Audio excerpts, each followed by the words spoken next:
Hello and welcome back to the International Greenkeepers Hire podcast. With me, I have Josh Staunton from Staunts on the Grass, which we'll explain a little bit more on in a second. Firstly, I'd just like to thank Simon Moore, who put us in contact. Unfortunately, we weren't able to do it in person today, just timing and making the stars align, but I do have Josh here with me now online on the call. So for the listeners that might not know you then, Josh, who is Josh Staunton? Ex-footballer, entrepreneur, ground professional.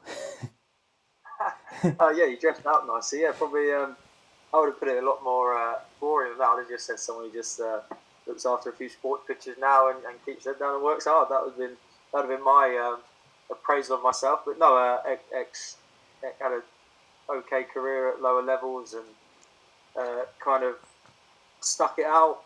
Faced adversity with a bit of injury, so it gave me an opportunity to kind of plan in the background. And then when the time was right, I had to make the leap of faith into starting my own business in grass care and all things green and sometimes not so green. Yeah, well, totally. We know that all too well.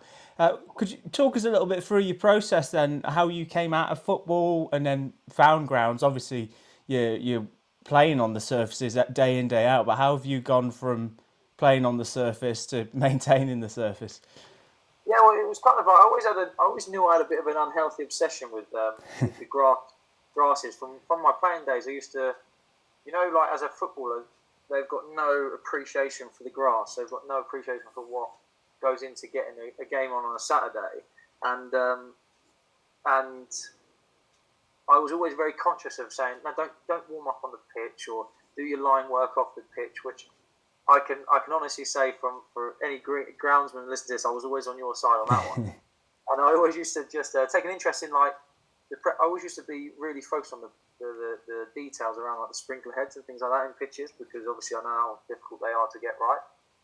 So kind of all through my playing career, I was very conscious of trying to speak to groundsmen I worked under, having a close relationship with them, and just kind of like learning on the job as such without being on the tools.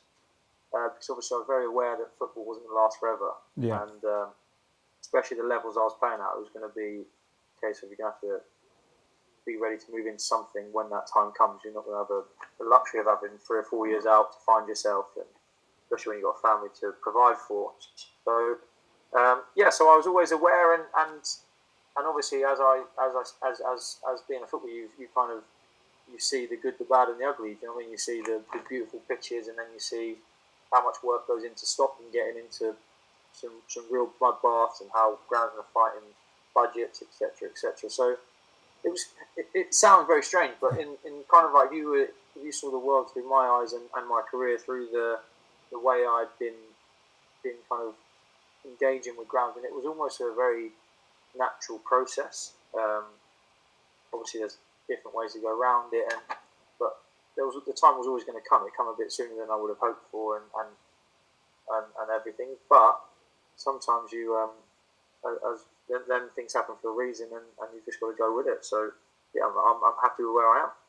Yeah, it's quite funny because I managed to talk to quite a lot of people, not just in the UK, but overseas, having done bits over there as well. And the vast majority of people that are in the sports turf and grounds industry have usually sort of fell into it one way or another, whether that's through apprenticeships because their brother's dad, or the next door neighbours, someone knows someone at the golf course or at the football club, or they'd see a job advertised in the local paper and they think I can do that out of school. Or like yourself, it's a career change from lots of different options, whether it's from the military or it's sports or even completely other trades. Some of the stuff and the work that we've done, like with the guys at Wembley, sometimes they come from the postal service, or the golf courses. There's lots of different avenues into this industry. This obviously being one of them. So, just a little bit more on that sort of turning point, Josh. When was that first opportunity for you to get into the sports turf world or the groundscare world? Well, my playing career was dwindling down. My knee was getting to a point where it was completely unsustainable. I had to make a choice, and then I was kind of being pushed out the door in a football club. So I could see the end was in sight. So I had to be pragmatic and kind of plan it. So be honest, I didn't have anything to go into. I didn't have a queue of clubs for me. I didn't have any like portfolio to go off. The only thing I really had was I was absolutely dedicated to my own back garden, which was only a small little bit of grass, but probably 50, 60 square metres. Not bigger by any means, but it was like perfectly flat, perfectly cut, and I would kind of use it as my like experiment ground and kind of like proof that I could do it. And I had good mentors in previous grounds when I worked under. I've become good friends with Dan Hibbert, the YouTube sensation. So I have that kind of have a good circle of people around me because I don't proclaim to know everything. I'm definitely I've done my courses online and things like that, and done courses bits and bobs, but I don't have the luxury of having a tailored agricultural university degree, which some groundsmen have. Yeah. I'm sure. But I was just working really, really hard. I was dedicated and just willing to learn, and I was picking bits of people's brains. And I started off with nothing. I started off with having to buy a van, Hater for 48 Pro. Yeah. And I kind of got lucky in the sense that in the area my name was worth a bit of weight, and that was partly the choice of the business name, because it was always an ongoing joke. If the boys were looking in the dressing room, they'd say, "Anyone know where Staunts is?" And someone would say, "Staunts on the grass," because I'd be out looking at the pitch. Fantastic. And helping, trying to help, and I've always offered my help to the ground. And at the time, I don't think people actually thought it had any credibility, so it was never really taken up. But I was always saying, like, you need an extra set of hands on a Wednesday when we're off, just give me a shout and I'll kind of come in. If there's anything I can do to help. It was never actually taken up, because like I said, I think they just thought I was just giving them kind of like lip service, but it was a genuine offers. And I started with kind of like a big vision and not a lot else other than a lawnmower and a van and a few other bits of kit, and just thought, right, if I'm going to make a difference, I've got to start somewhere. And I was very lucky. I had a few people in the area with what had turned out to be very, very nice gardens who gave me an opportunity. And then I stumbled on my feet. The cricket club I look after, I played at. Groundsman left in March, and they said, any chance you can look over it. And I'm very fortunate. I work with Stuart, who I work with. He was renowned for cricket. Really, that's his thing, as well as football. And so I was kind of like thrust into a job, and I took over what was probably one of the poorest grounds in the league, and within a year or so, I've turned it into one of the better ones. So I'm very proud of what I've achieved, but that's mainly just real hard work and trying to give it that attention to detail that I always promised people. I always promised people's gardens I would give it, because I didn't want to just fly around with a lawnmower and do hundreds of gardens. I had to select gardens, and the sports opportunities allowed me to do that. But I always promised I'd do my best to give people a professional service without having the luxury of full-time groundsmen and things like that. And probably sometimes I've spread myself too thin, and in terms of I've promised more hours than I could, than I thought and I would want to give. Do you know what I mean? I've worked several hours, especially in the summer. But I think that's anyone who's in the ground care industry will probably know exactly what I'm saying there. You sacrifice a lot for yourself for the benefit of the grass and the people who are playing on it. So one thing I know is there's a lot of fantastic people in the groundscare world, and I'm definitely not alone. I'm not some hero who gives up more hours than he's paid for, because I know there's pretty much everyone in the ground care does that, and it definitely doesn't go unnoticed by the people in it. But outside of it, sometimes don't get the credit they deserve. Oh, 100%. And that, again, is part of these sort of conversations. The professionalism and the passion for the job in this industry is incredible. Having come from grounds myself and greenkeeping, and still now going around speaking to people, seeing what they do, people like yourself that are, turning projects around, and then even as you say, your more domestic stuff, you're still doing it to a standard that you want to behold to. And then trying to fit that all in with your work-life balance, and you do sometimes find yourself in those situations of doing the weekends that you didn't want to work and away from the family and those sort of things. But then you look at it in the flip side and you say, actually, you sort of have to strike while the iron's hot and take it while it's there, and and then look at maybe what next year is going to bring, and that's obviously something for yourself, and whether you expand or you look at different options, or sometimes it's better you sit back and go, actually no, just maybe myself and some help is just the better option. And but yeah, ultimately this industry is amazing, and some of the people you meet and getting people talking as well and talking to one another, not just like with the representatives, which were great, but like with other clubs. And there'll be places down the road that I've been to, and I'll say like, have you spoke to the club behind, or the golf course next door? And they'll say no. I said, why not? Like, they're next Yeah, door, they've got machinery, they've got equipment, they go around, have a coffee, like ask them what they're doing, if they've got fusarium or something at the moment. It's obviously quite a big thing, what they're doing to treat things, or even just stay in contact, because you know what it's like. You spend 9 times out of 10 during the day you spend on your own. There's no one around. But like I say, mate, it's nice to kind of like, I know a lot of people throughout my career, but it's nice.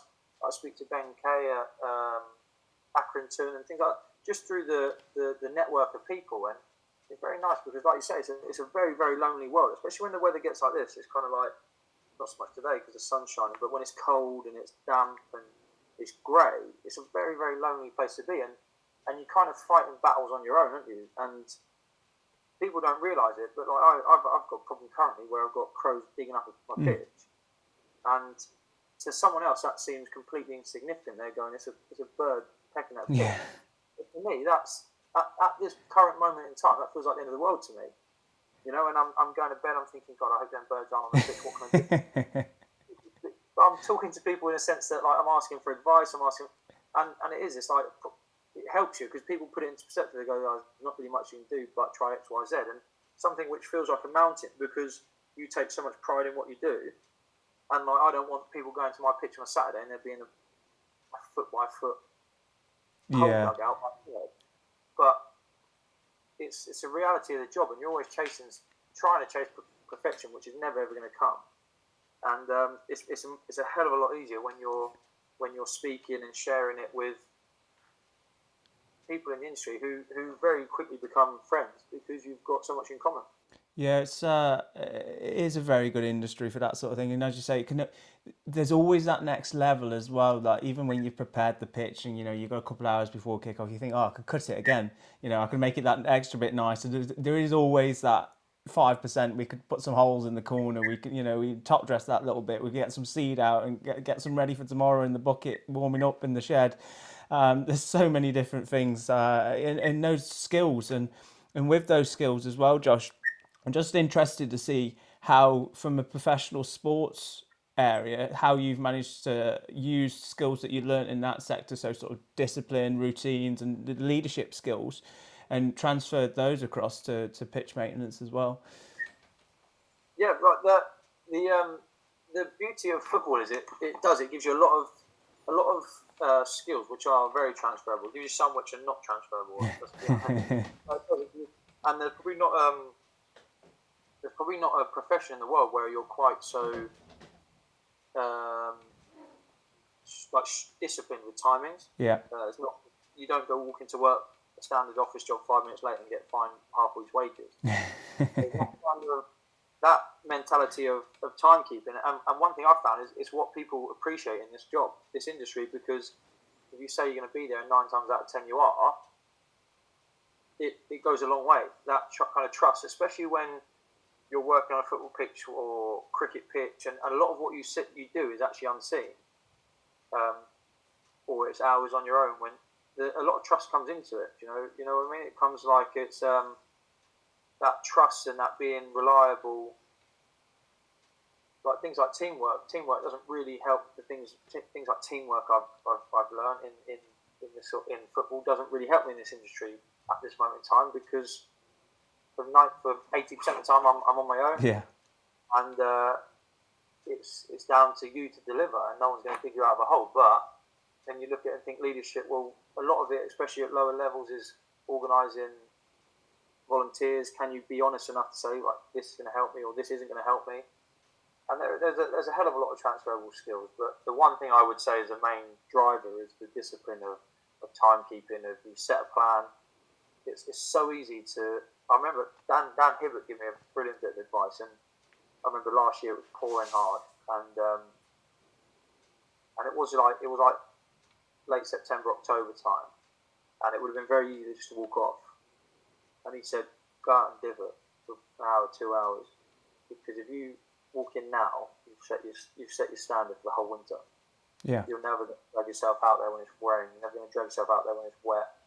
You're never going to drag yourself out there when it's cold, because you've said there, and that's just ideal, I'm not going out there.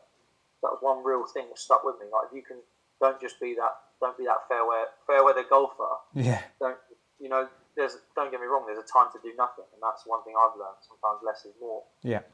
But there's also a time when you need to say, right, I've picked this life, I've picked this industry, I've got to go and face the harsh realities of it, as well as the nice bit of being in the sun 24/7 in the summer. Yeah, and I know that all too well from the various clubs that I've worked at, and most recently at Swindon Supermarine, which is probably to similar sort of situation that you find yourself in with soil-based pitches and natural construction, and having to make do with what you can get your hands on. And I obviously see quite often your posts on social media and on Instagram, for example. The other night, I think it was last night actually, and then fertilising the pitches, and just seeing them progress. And I love seeing that sort of stuff. And like, even at this time of year, as you say, even if things aren't all good and well, it's like the photos of those birds that have been pecking those areas and stuff, like, people are still interested, and we do a very good job in sports surf of showing the good days, but we also don't show the days when we've had problems, or we've tried to solve them, or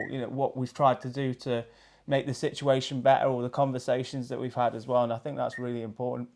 But with that, I can't believe even just that last night. So I don't claim to know everything, and I'm very new in this industry. There's people with X amount of years, way more than me. I just stumbled on decent roles due to the positions I was in, and I'm very aware I was fortunate. But I'd like to think my work backs that up now, and kind of anything I take on from now on in would be on merit. But like, I've been blown away by the response I've had, even on Instagram. I put that out, any advice for crows, things like that, and people are genuinely interested and genuinely doing their best to help. And they'll say, "I'll go and get a banger," and I'll say, "Oh, go and get bangers," and I'll say, "Well, it's actually on school grounds. You can't really out," and things like that. And like, I didn't know you could shoot crows. I didn't know what the thing was, and then so it's always learning. And I'm very grateful for the people who really do show an interest, and it's quite nice, because everyone sees the beautiful Premier League pitches, the hybrids, do you know what I mean? These, well, the reality is, for 90% of us, they're completely out of touch. We can't. You and I, you at Swindon, myself at Poole, we can't even really relate a lot of the practices, because the structure's so different, and the challenges we're facing are completely different to what they're facing. The stadium environments are different. So it's nice, exactly like you said. I think it's quite nice for people to see the normal side of it, rather than just turning their TV on at 3 p.m. on a Saturday, not 3 p.m. but 12 o'clock on a Saturday, and seeing Old Trafford bright green, not a mark. Everyone goes, "Well, that's what we expect." But they aren't aware of the trials and troubles we have, especially, as you all know, like the budgets at non-league level, they do not chuck loads of money at their pitch. No, and unfortunately, it goes towards the players, because ultimately, if the club gets into a higher position or higher league, that has so much more of an impact. And as you say, the budget's so small that actually they do have to put it towards what is going to make them most competitive. And as long as usually they've got a surface of some good enough quality, they sort of have to say, well, we have to draw the line there. And we had the similar conversations here. It was the pitch. There was probably another 2 or 3 levels we could take it into, but based on time and being able to be there, we had the machinery. We have the machinery now still, and the guys that look after the pitch now. We're fertilising. We're doing everything we need to do. We're aerating. We're getting, the contractors come in to do the aeration for us. but we just to get it to that next level, to spend that extra bit on it, to a couple of hours of brushing, some more divoting, as you say, maybe just making the lines brighter for the midweek games, the extra 10%. It's just not there in the budget to make it happen, but it is possible. It's a bit of a longer road, and it's finding that balance, isn't it?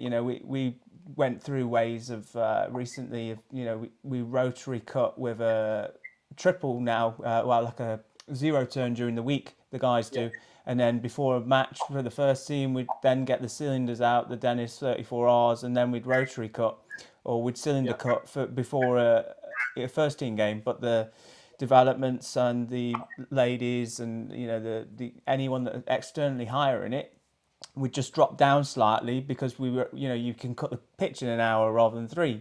And it was making that balance and, still getting enough games on the pitch while maintaining the wear and, being able to put the time into divoting and those other sorts of things. So there's quite a fine balance, and all of that gets left on our shoulders, doesn't it? It's something that you have to deal with. You have to plan. Yeah, and to be honest, it's quite a unique situation I find myself in at Poole, because I'm probably people aren't aware, I still play part-time. Yeah. For Poole. So it's quite a unique. It's actually works quite well because I have a perspective of the grounds, and of the player, and the relationship in football. I find people appreciate that if I'm saying something, I'm saying it from both points of view. Like, I'm not just saying, when I say to the sports scientist when he tries and puts he runs on the pitch, I'm saying no, keep him off the side. At Poole, we're very lucky. We've got 5.5 metres around the side of the pitch. No excuse to do it on the pitch. And he's saying, oh yeah, but why is that? Oh yeah, you're just worried. I said, well, I've got two. Either you come and help me with a fork, and give it help me back up, but also from a playing perspective, you've put traffic on an area where someone might need to put a ball in, and all of a sudden it falls over their foot. So I'm in a very unique situation where I can go at it from both angles, and it's worked very well at the club. Like when we have games, and I say like touch and go, one from a footballing point of view and one from a grounds point of view, and it's been a nice relationship. It's very unique, and don't get me wrong, it takes its toll. Like sometimes when you're out there and you think, oh, this is going to be a tight. This was touch and go, and it plays on, and in the back of your mind, you're thinking, Christ, just get through this game without absolutely destroying it the day after. But it's a different challenge, but it's a real good challenge, and like you say, you're working within the constraints of a very small budget. You're thinking, how can I stretch this and get an extra feed on, maybe by using standard release instead of a slow release. And you're thinking there's a lot of thought at the lower levels which goes into it, which the guys up the top of the pyramid have their different problems, but they probably don't see, and the people watching from on a Saturday definitely don't see. And I was always, as a player, I've always had the viewpoint, the most important thing actually at a football club is the pitch, because it's the one thing every single fan is guaranteed to see every Saturday, or every other Saturday at home game, because you can sign a player, he's not guaranteed to play every week, but that pitch will get used 23 times a year. Yeah, it's incredible, isn't it? It's that is the biggest asset of any sports club, facility, golf course, whoever. That turf, if that's not performing, or games called off, rained off, whatever, postponed, all these things, injuries to players to the soft ground, if that's not performing, it has such a major impact on everything else. And if it's not there, actually, the sport can't go ahead. There is no sport. And then when I say that, I'm not just saying to the club as a groundsman. I'm saying from a player's point of view, you'll have players who at the lower levels, it's relatively small. Let's be honest. They might take £50 a week extra because they're playing on the best pitch in the league. £50 a week less because they feel like they're playing on the best pitch in the league every week. Rather than they might say this pitch is a swamp, like it's rubbish. I'm going to have to try and maximise my income just to be worthwhile. So you're kind of giving the players something, and you'll have players who all of a sudden who wouldn't have been interested, who will be interested because you're not a 3G pitch like everyone wants to be. You're a proper football pitch, and they come on a Saturday and it's got patterns in it, and the lines are crisp, and you go, well, I feel like a proper player today. And players buy into that. And they want to be a part of that. So it goes both ways. So I'm very much, I'm always encouraging the club. If you can find a little extra, it's worth dropping your budget a little bit to maximise the best pitch you can. Well, that's it. You said it earlier, like with fertilizers, half rates. Can we put it, if I put half down this week and half in 3 weeks' time, can I stretch this out another 3 weeks to get us through the Christmas period, or there's stuff like that. But I do find it real interesting, and until I came to work in the sort of non-league side, I've been around grassroots for quite a while, but having seen the differences between venues as well, and some clubs perhaps don't put as much resources towards the pitches as they could do. And just the real differences, isn't there? There's some you go to that will be playing at training centres for more professional clubs as well. So they might have the hybrid pitches, they might have sand-based constructions, and then you can go to the next game on the Saturday, and it will be essentially a field with stands around it. That's the construction of it's on a clay site, and it's they have real trouble. So we've had it up at Supermarine where we had last January, we couldn't cut for the best part of 5 weeks or get a machine on it. So we were dragging a ladder with a bit of AstroTurf up and down the pitch to try and put some stripes into it and knock the divots back. And as you say, we had a game where actually probably 50-50 if it could have been called off. I went up and watched it, and I was standing there gritting my teeth thinking, that one of the players stood and the foot went probably that deep into, 2-3 inches deep into the ground. And I was thinking, this, not only is it, terrible for me because we've got to repair it, but actually I'm thinking now, if that player gets injured from this, like, I could do without this on my head. And you've got that from both sides, so you're probably thinking when you're running over it, that bit's a bit soft. But yeah, also from the groundsman's perspective as well. So with these sort of challenges then, Josh, what would you say would be the biggest challenge that you faced while you've been setting up, while you've been getting to where you are today? Obviously, there's that overwhelming feeling, isn't it, when you're on your own and you kind of like got bills to pay, you got family to provide for, and you go, well, what? I found pricing very hard. I was lucky I had a lot of support with pricing because I didn't really know how much things would take, and I knew from my own my personality, I knew I'd give much more than I'd get paid for. I appreciate that from the start because like I said, I'm chasing perfection. I'm not one of them who just goes, yeah, that's good enough for me. I'll be going, like you say, can I get an extra hour? I can get another cut in, and it's going to make it 15% better. Everyone's going to go, yeah, that's proper. Like you know what it's like, and so I was very fortunate in that sense, and the work kind of didn't fall at my feet as much as such, but I pushed the right people to get opportunities, and I'm very lucky for that. But the most difficult thing I would say was just having the balls to start. It really was. It was kind of like it was a step into the unknown, and the world I didn't know many people in.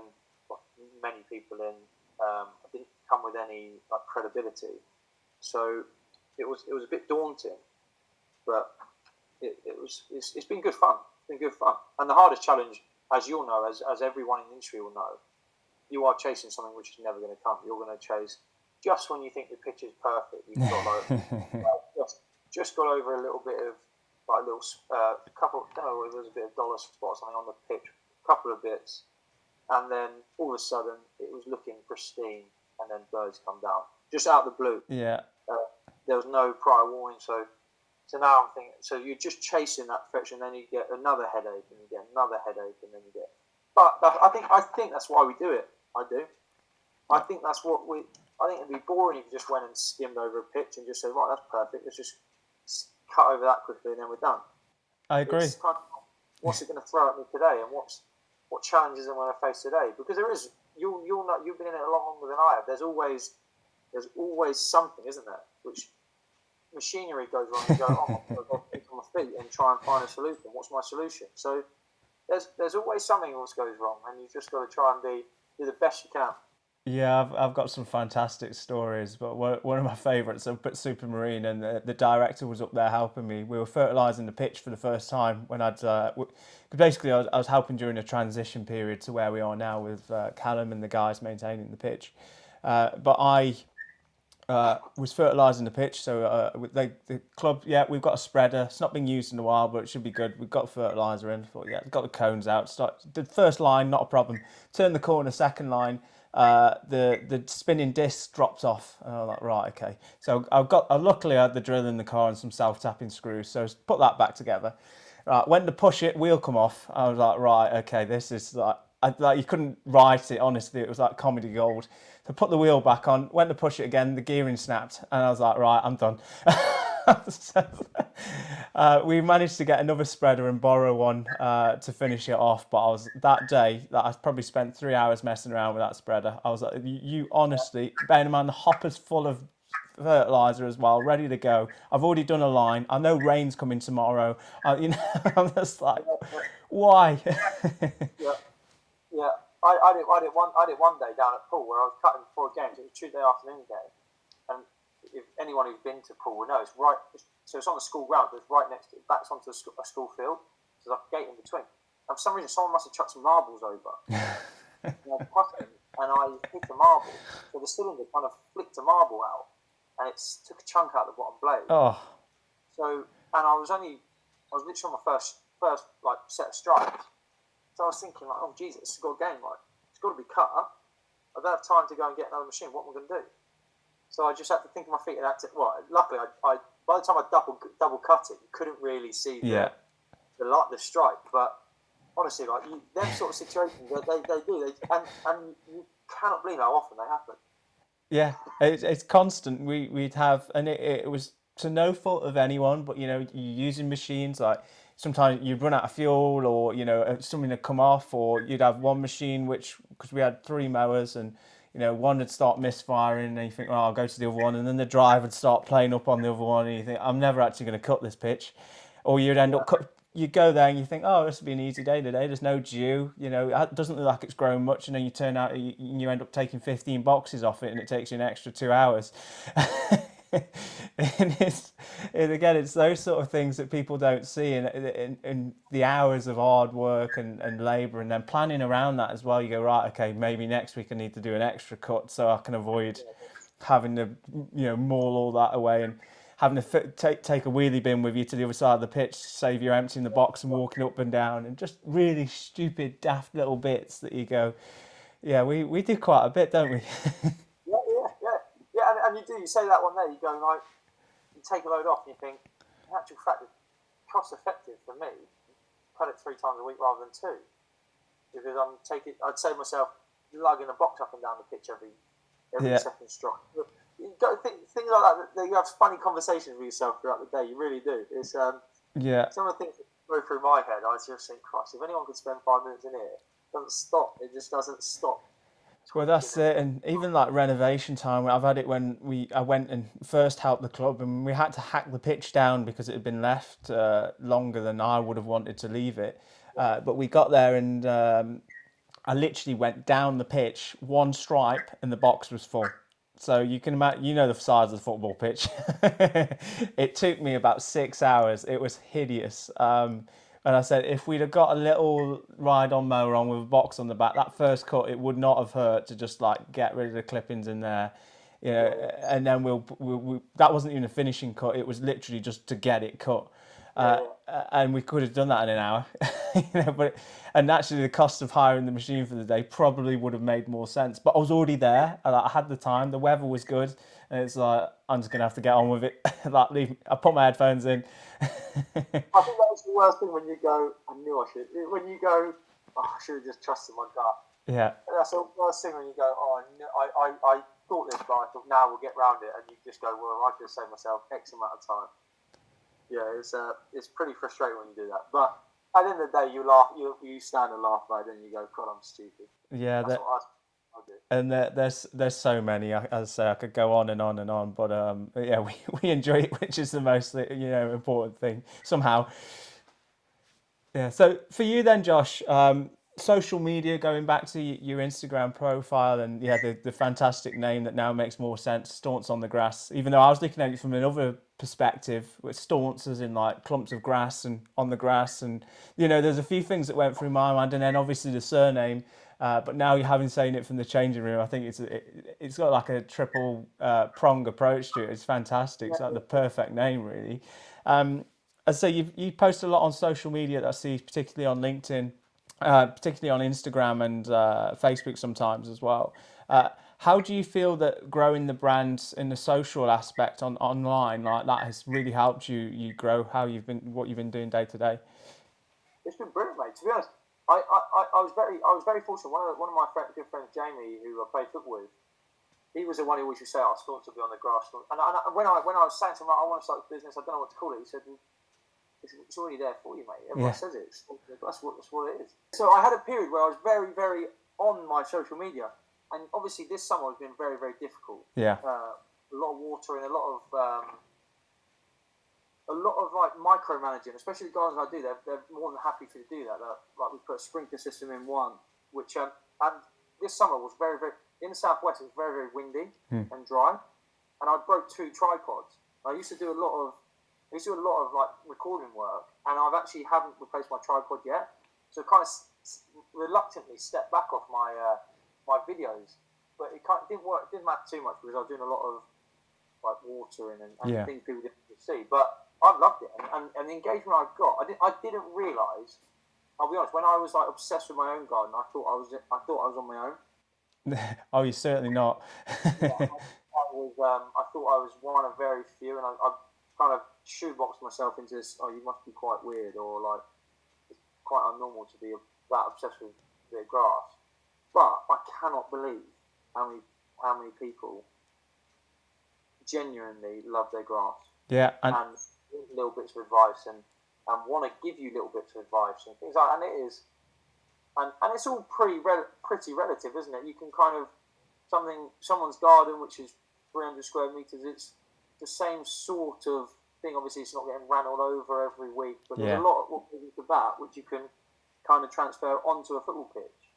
And there's been skills I've learned in gardens I've used on football pitches, and there's been skills I've learned on football pitches which I've used in gardens, which is very nice.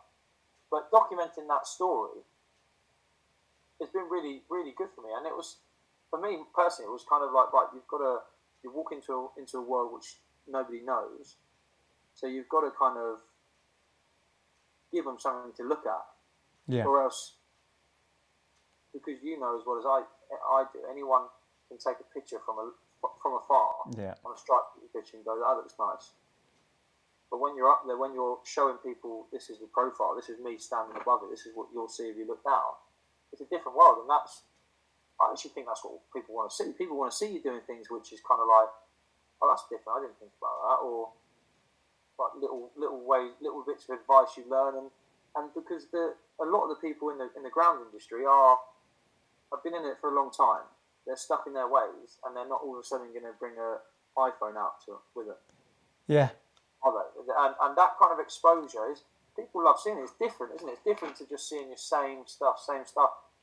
And there's a lot bigger audience for it than I actually gave credit for. Yeah, and I agree with that. And it's not just sort of tips and tricks either as the standard format. It's like, this is what I'm doing. This is what works for me.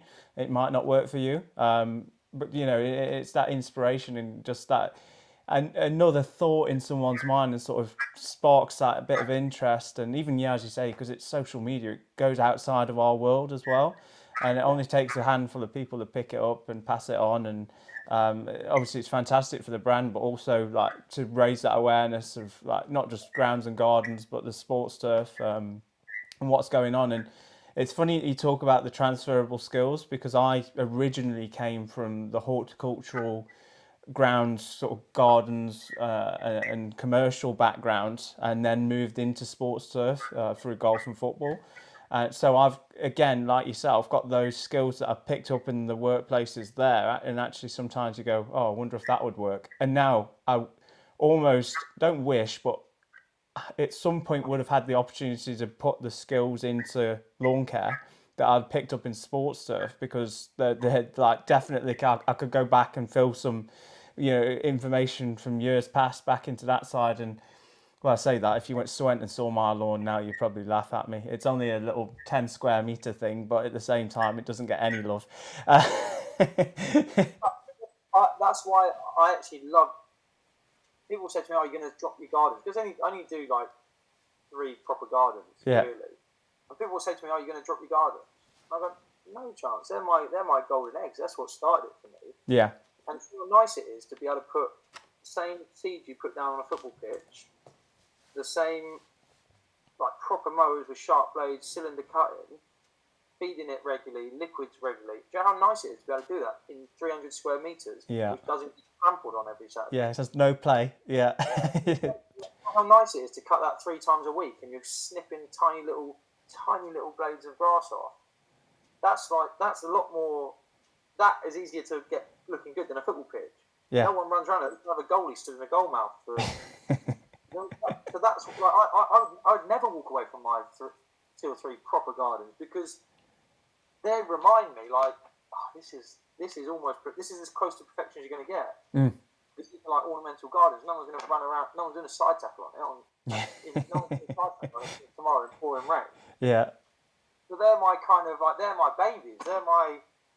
When all else fails, when I'm having a bad day, I'll go up there and go, this is why I do it, because they're perfectly flat and there's not a chunk out of the ground, and they're easy to manage, aren't they? Compared to a football pitch, 300 square meters, like it's easy, and you can give all your detail to it. You don't think it takes you 15 minutes to cut it, not 3 hours. Yeah, no divoting. Yeah.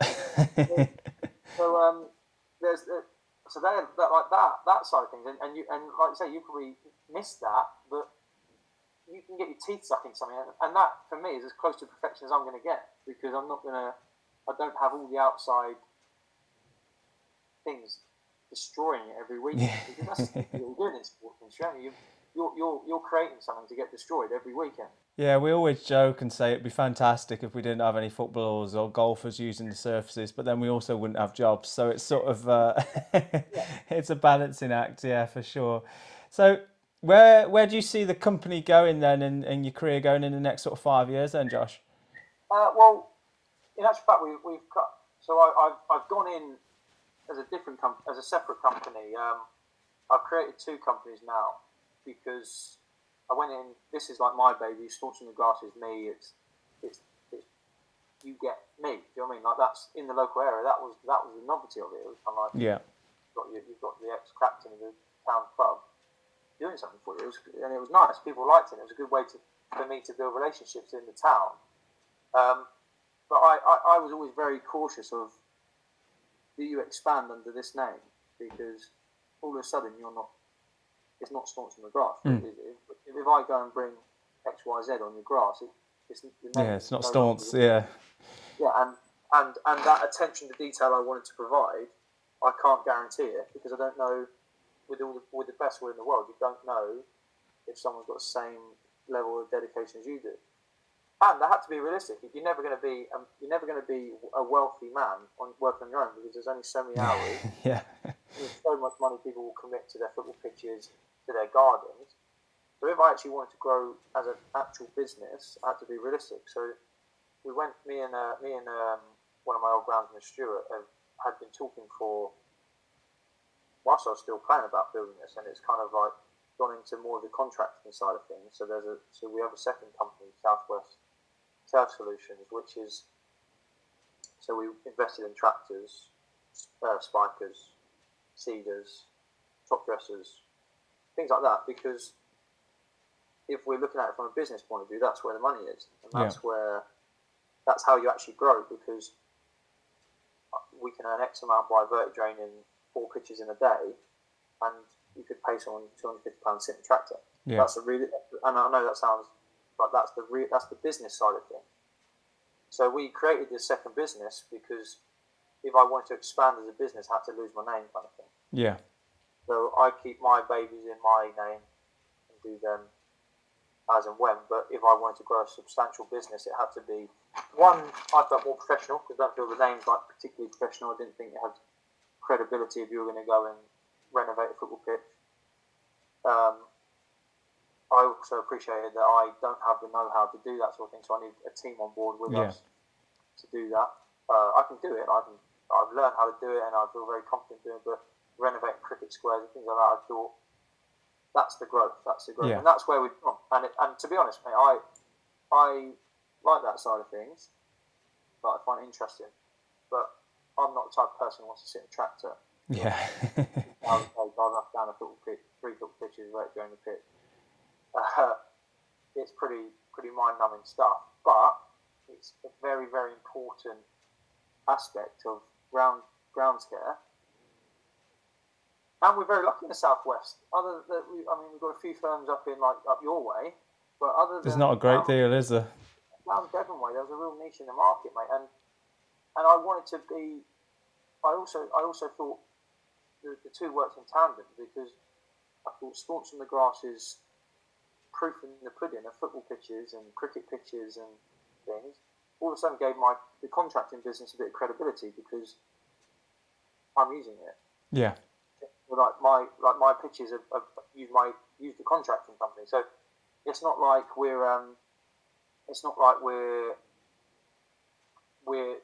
dressing and coming up and flogging a dead horse. We're not saying like, oh, if you do this, if we want to, we'll seed your pitch and this is what it's going to look like. No, this is the seed we've used. This is the machinery we've used. Yeah. If you kind of follow these practices after we've done it, this is what you can be left with. And I know from speaking to people around here, especially the smaller teams, it's worked very well, because I'll be putting the same fertilizer down my pitch as the contractors are putting down, as the contracting company we've got on their pitch. So straight away they're going, well, the proof's there. If we look after it well, the proof is there, rather than a contractor coming from Bristol way, coming down, seeing a pitch once, going back, see you next time when you need some more work. Yeah. We kind of, in the local area, we've developed a platform where there's that level of trust, and people go, well, like it's clearly working, so let's buy into that. Yeah. It's been brilliant, mate. I enjoy the business side of things in that side, and I enjoy watching that work come to life. Like renovating pitches when we've done it this summer, I thought it was fantastic. I've never seen like. I'd never been first hand involved in that. Yeah. I'd never been involved in running a disc seeder over it and then thinking, all right, let's do 2 parts with a disc and 1 with a dimple and things like that. Just things like that. And I love that side of things. But I also thought it was very important to separate it away from the gardens, because I think all of a sudden people just go, hang on, mate, you tell me you do gardens, you do football pitches, you do cricket pitches, and you renovate pitches. Like, what one man on his own does all this. Yeah. So if we wanted to expand, we had to expand externally and organically in that sense. And it's been successful, and I do love it. And if anyone needs any vertic draining in the area, Devon, Dorset way, kind of Yeovil way, just give me a shout whenever. But it's but the thing is, that's a massive outlay, isn't it? Yeah. Then tractors, I could not believe how expensive tractors were. We run a 35 horsepower and a 55 horsepower, and you think, Christ. And you've got the logistics of getting information. Storage, transport, exactly. maintenance. Yeah, That machine's, you've got 2, but okay, those 2 are now in the workshop. They have services done, and now I don't have a tractor. So there's and then you're like toying with the idea, right? So we've got a bit of cash. Do we buy more machinery? Where do we reinvest? And it's been as a business thing, it's been brilliant. I've learned a lot more in that side of things, because I think the levels of it are slightly higher. Like there's a lot more to think about. The transactions are bigger. So the business side of thing, I really enjoy that side of business, but I didn't want to lose. I didn't want someone to come and say to me like, "Oh yeah, you're just focused on that, but you don't really care about my garden." Because I do. And that's why I thought it was really important to remain Staunts in the grass for them smaller projects and just like my football club, because I just want to focus on that's mine. So if anyone says to me, "Oh yeah, that is Staunts in the grass who does that," but that's unique. Bespoke. Like that's probably the word. I wanted to provide a more bespoke service. I didn't want my name getting tarnished by, what it's like, mate. You can. Yeah, it's a very small industry. Yeah, and you can very, very easily vertic drain at the wrong time, or X, Y, and Z, and that's why I thought, right, if we're going to go down that side of the route, we need a more of a corporate monster rather than something so personal, because that's going to fall back on me rather than the people looking at it from a more corporate side of things. You know what I mean? Because I feel like my name is very more businessy and personal. My business standpoint. Yeah, 100%. And I completely agree with that. And it's really exciting to see what you've got planned and how you're moving on with things. And I hope that it all comes to fruit as soon as possible. Really, and you're doing obviously great things now as well. So just keeping up with that. I'm excited to see it more than anything.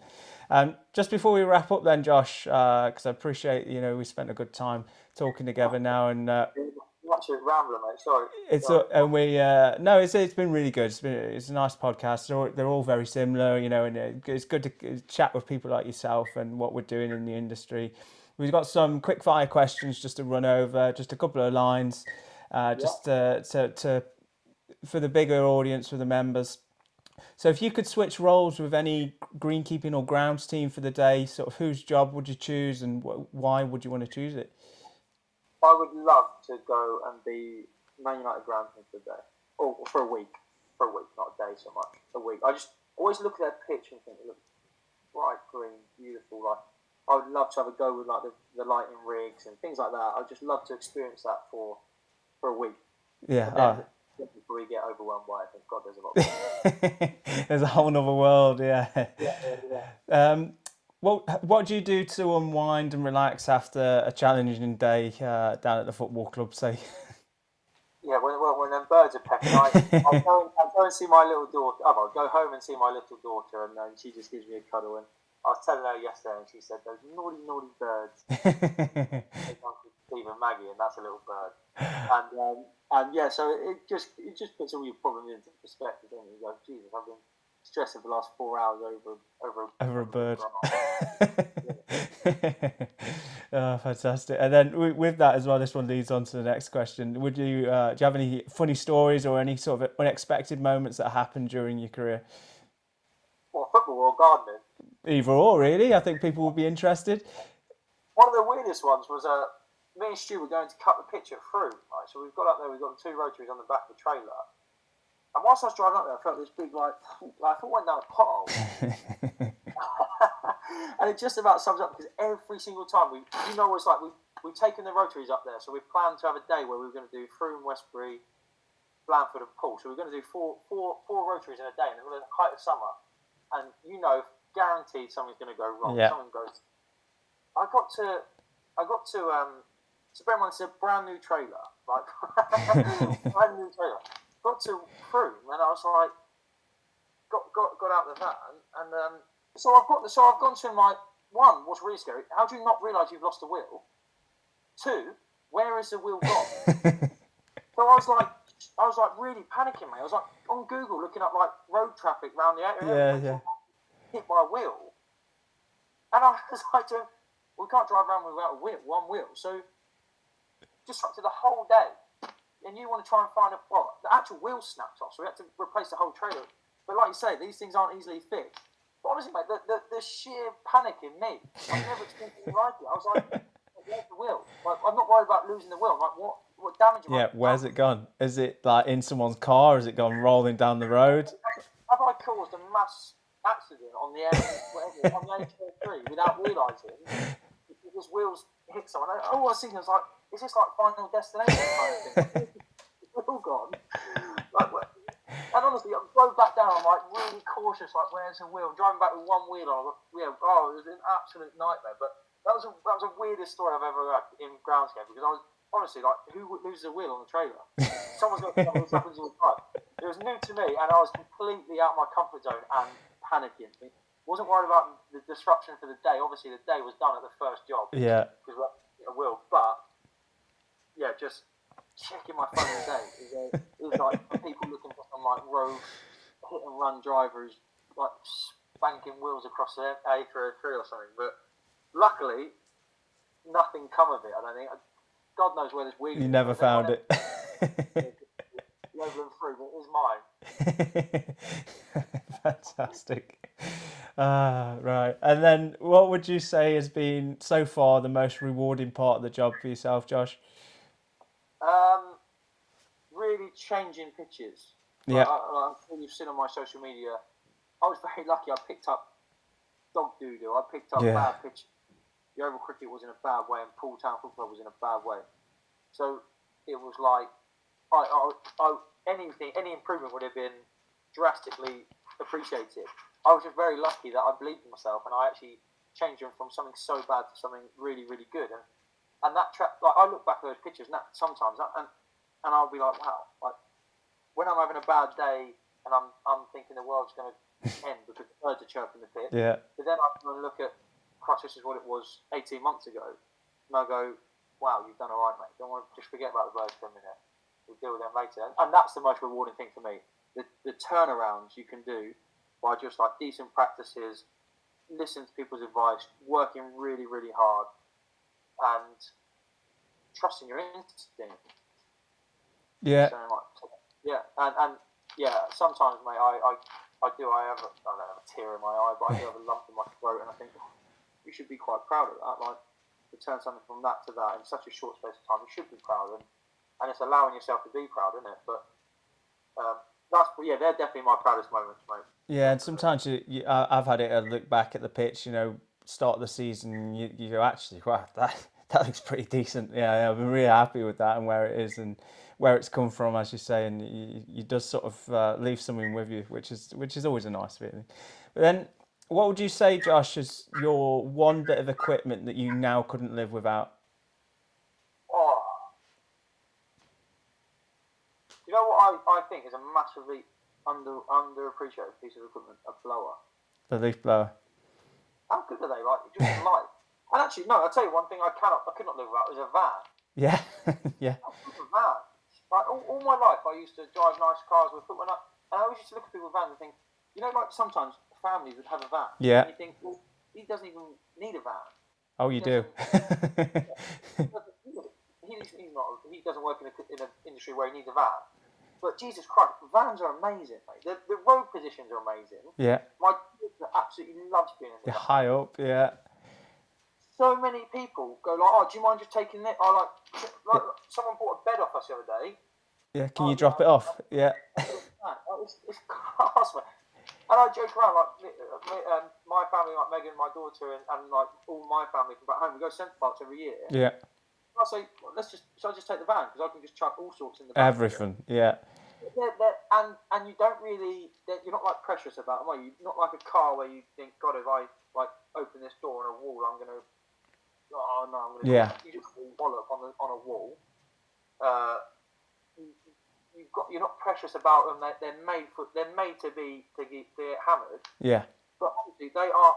That is one thing. I even if I never ever done anything, now I'd never get rid of my van. I agree with that, and I had a van for a long time, and it's only probably the last 4 years that I haven't really had access to a van.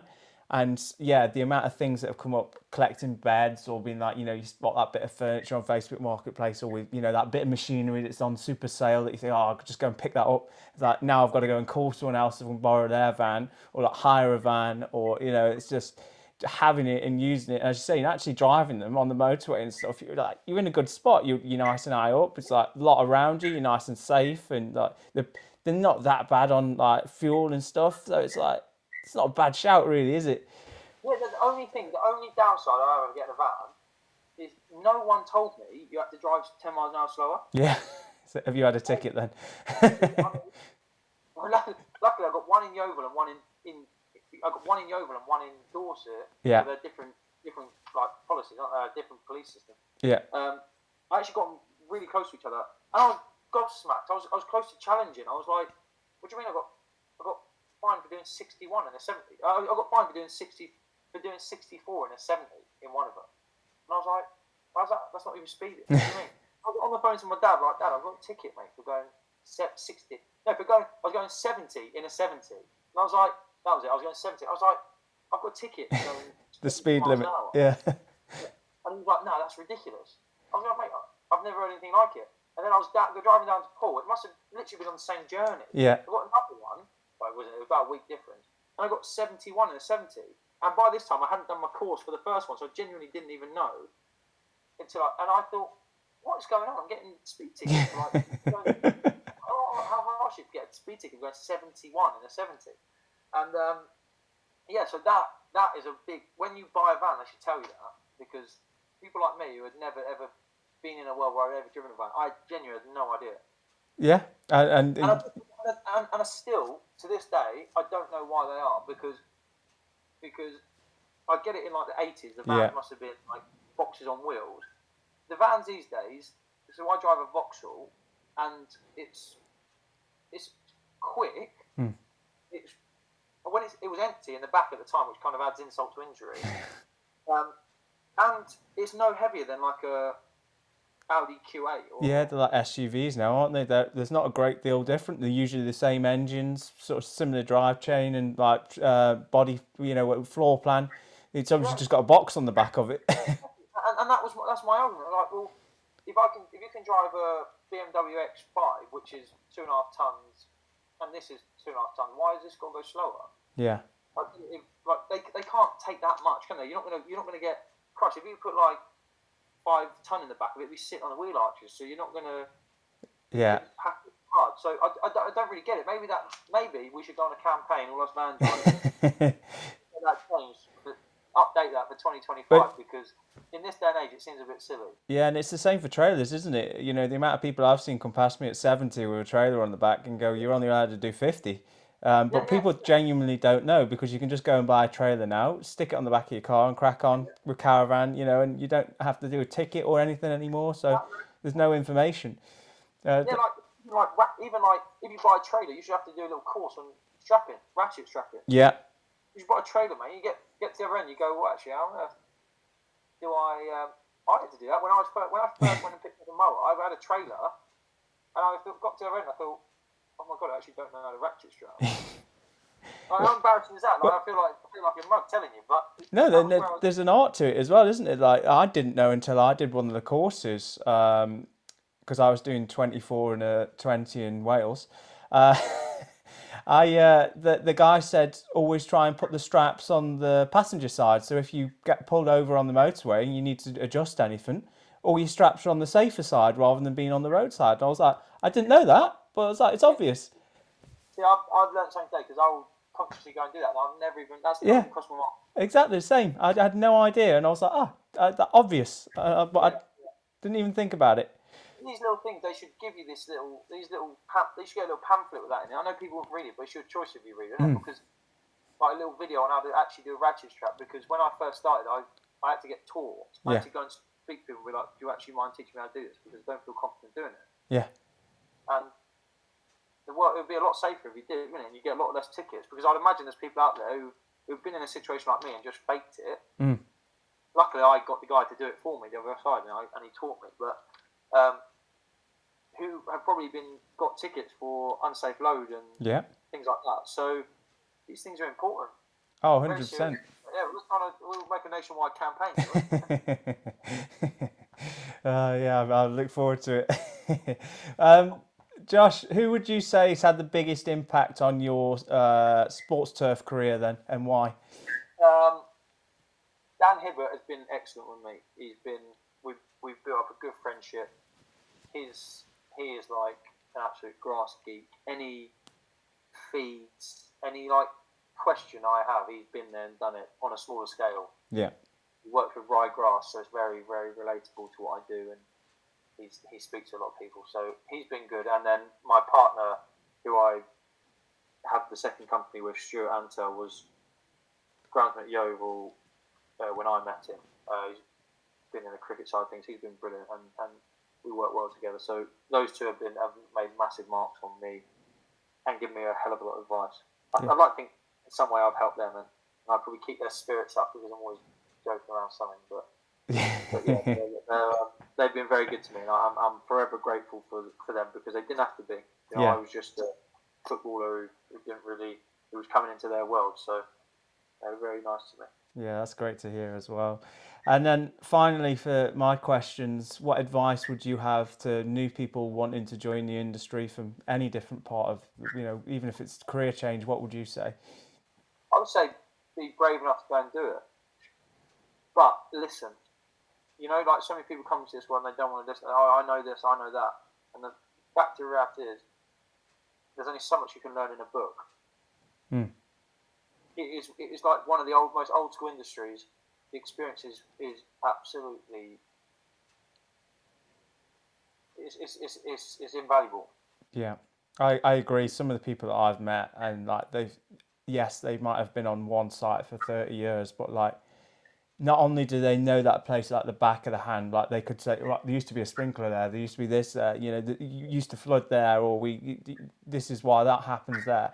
Like even outside of that, it's like, oh, you know, maybe 10 years ago, before we had the luxury of the quality of machinery we had, this is how we would prepare that or do that in this way. And I've had times where we've gone back and gone actually tried their method, or we've used a piece of an older piece of equipment, or you know, or mixed something together, and we've managed to produce a better surface. Because what we've been doing over the years has slowly morphed into something else. But then there's certain scenarios where you go, actually, the techniques that we were using before were better, or as I say, having a mixture of those, we can use. Yeah, no, that would be my 2 bits of advice. Be brave enough to go and do it because it's a good world. But if people are giving you advice, just listen to it. No, so that is good. I like that. And then sort of closing off then, Josh, if people want to follow your work or connect with yourself, where's the best place to find some Staunts on the grass? My best place is Instagram, and I will, and it is just Staunts on the grass. That is my Instagram, but I will be better at it. So I apologise because I've broken 2 tripods in the wind. So I was kind of thinking, oh, I can't keep my tripod. I got a bit, I just forgot really. I got a bit sloppy, but next renovation season, I'm going to be bang on my. I'm going to really focus on the video in my gardens because I think that's what a lot of people can relate to. Like, there's only so many times, like a lot of people don't look after football pitch, so they're interested in it on Instagram, but they're not. I'm not going to give them something which they're going to learn really because a lot of people, like, we put a sprinkler system in one garden, from scratch, and I think why on earth did I not? And I've got another one, so I might document it. Why did I not? Because I thought, well, I spent hours on YouTube, I couldn't really find anything. Yeah. So why did I not be the one to go make? And then I tell you why I probably didn't do it, because I was probably a bit scared of someone going, "Oh, you're doing this you've done that wrong." Yeah, but then you look at our world now. There's very few people which have sprinklers in the grounds and the gardens at home, whereas if you go to Europe, everyone has one. So it's like, who's installing all of these, and like, where's the information? Because as you say, that's a topic that I've picked up as well. It's like, if you Google it, there's not really a lot online. Yeah, like we got quoted by a company like $4.5 grand, and rightly so. The guy said, "No, I can't justify $4.5 grand to pop up." And I said, "Like, would you mind if we have a go at it? Because it can't be that hard. Like, this is a small system. It's not like a professional football system where these are pressure pop-up sprinklers and things like that." So we've done it for about, I reckon all in, we've done it for about 1,100, 1,200 quid. Yeah. And that's including like a proper Wi-Fi controlled system, controller unit.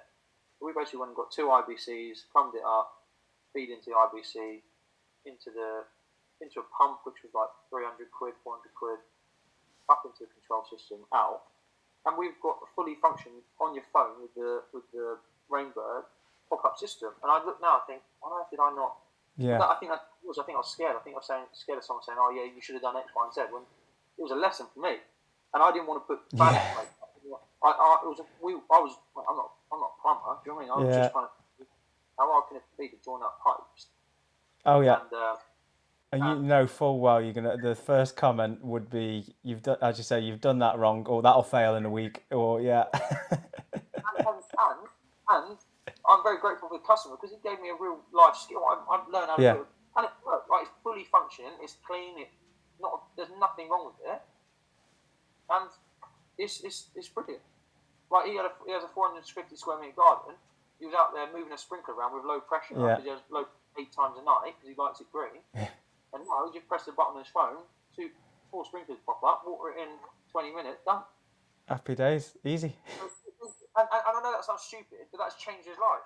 Yeah, because he's not out there 8 times a night, as you say, moving it around when he's neighbours are watching him or everything else, and family are like, "What are you doing? Are you coming out for dinner tonight?" No, I'm walking the turf.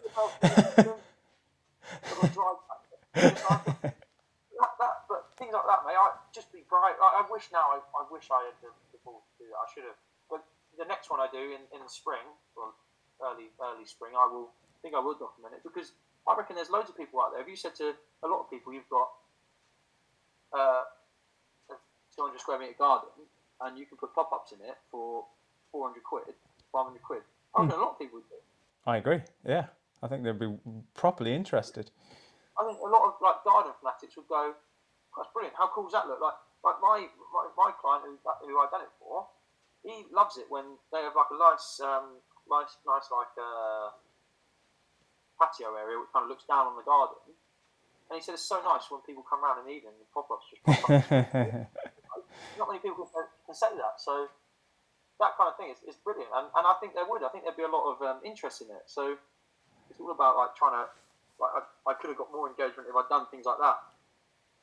But this year I've kind of used it as a growing year and had to sacrifice a little bit of, I've had to learn about managing my time and decide what kind of way I want to go forward. And so next year we'll be back on the Instagram video. Awesome. So we'll look forward to seeing those. Then we'll hold you to that one. Josh, it's been fantastic talking to you today. Really appreciate you sharing your journey and your insights and everything else that you've been doing along the way. I'm sure it will inspire a few people as well, which is always good. Showing that this is a pathway into the industry. And again, thanks for your time. It's great to chat. No, thank you for having me on, Ben. I appreciate it, mate. I've really enjoyed talking to you, and hopefully sometime soon we'll be able to get together in person.